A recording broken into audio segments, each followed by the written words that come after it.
Can you just tell us why it's important or why it's relevant to what's happening today in the HIV care community? Sure. The grant is really, really important and timely.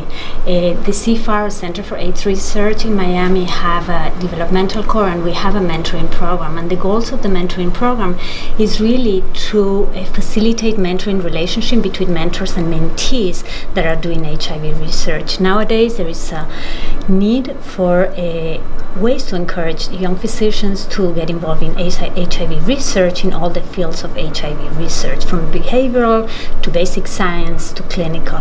But there is really a need to help them. Every young investigator needs a mentor that can really help them both in career and in research, so they can move on, they can get independent funding, and they can succeed.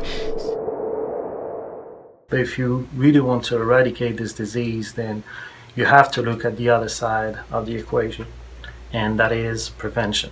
How do we prevent people from getting infected in the first place? And this is where the test and treat for women study ID came from. Try to prevent a group of people that are the most vulnerable and at risk from becoming HIV positive.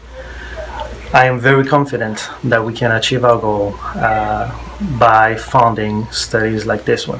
And these studies will not come to fruition without the help and generosity of people like the Ken and the Campbell Foundation.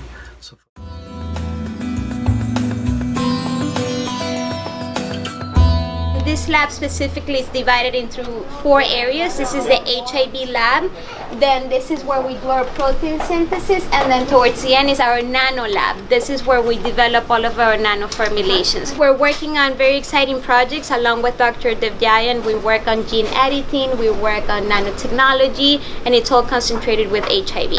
And we have about $50 million in funding across the whole Department of Immunology. All of them are from the National Institute of Health and Department of Health. And now Campbell Foundation.